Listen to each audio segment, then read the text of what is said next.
Prepare for the TOEFL listening section with this sample conversation. Listen to the conversation, answer the questions about it. Check your score at the end of the video. Review the conversation to understand the correct answers. Subscribe for more TOEFL listening practice with conversations. Good afternoon, everyone. Thank you for joining today's public speaking workshop. Whether you're preparing for a class presentation, a speech, or even an interview, effective public speaking is a skill that can benefit you in so many ways. Let's start with a question. How many of you feel nervous when speaking in front of an audience? That's what I thought. Most of us do. Even experienced speakers get nervous sometimes. The good news is that there are strategies to manage that nervousness. Let's start by talking about stage fright. Alex, since you raised your hand, could you share what makes you feel nervous about public speaking? Sure. I guess I always worry about forgetting what I want to say or sounding awkward in front of people. That's a very common fear. One way to address it is by practicing your speech several times before delivering it.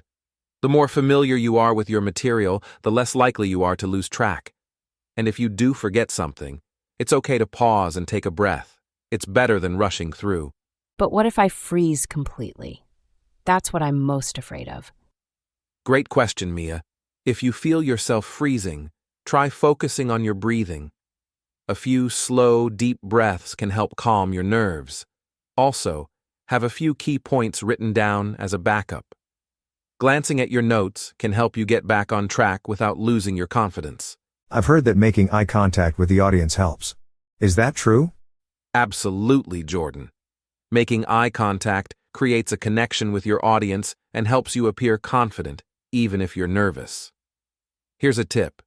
Instead of looking at everyone at once, focus on a few friendly faces in different parts of the room.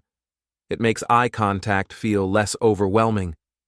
What about body language? I never know what to do with my hands. Great point, Mia. Your body language plays a big role in how your message is received. For your hands, avoid crossing them or letting them dangle awkwardly. Instead, use natural gestures that emphasize your points. Imagine you're having a conversation with a friend. It should feel fluid and natural. I've noticed some speakers move around a lot. Is that a good thing or a bad thing? It depends, Alex. Moving with purpose can make your speech more dynamic, but pacing back and forth can be distracting.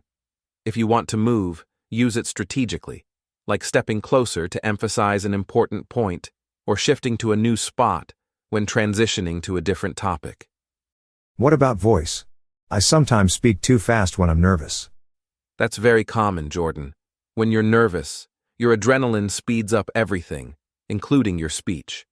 To counteract that, practice pausing at key moments. Not only does it slow you down, but it also gives your audience time to absorb what you're saying. I've heard that humor can help with public speaking. Is it okay to use jokes? Humor can be a great tool, but it needs to be appropriate for your audience and topic.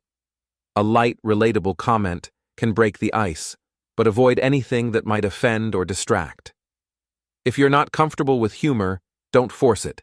It's not a requirement. Do you have any tips for staying calm right before a speech?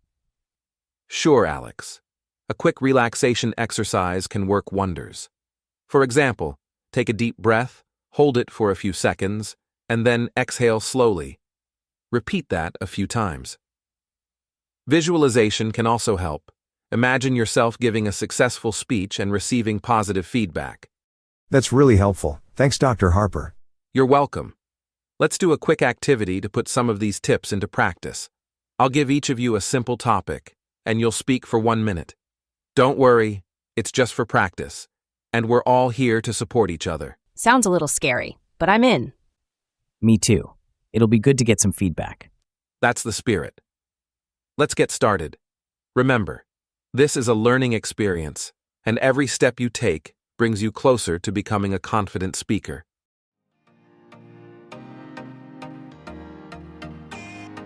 One. What is the primary goal of Dr. Harper's workshop?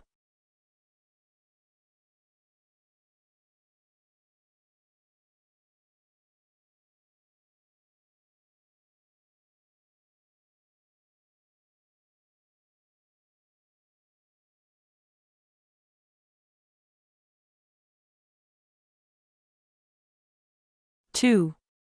What does Dr. Harper suggest as the best way to avoid forgetting key points during a speech?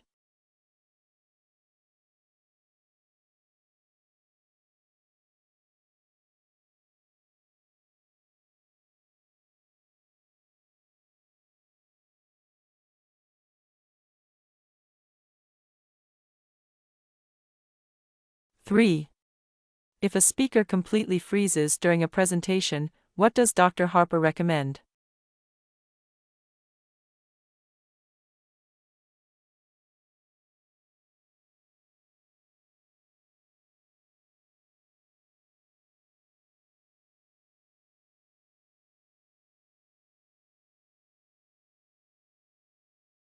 Four.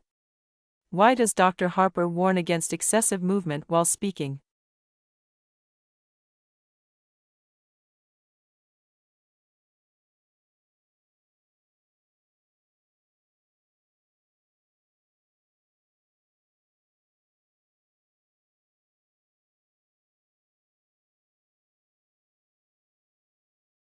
Five. What is Dr. Harper's advice regarding humor in public speaking?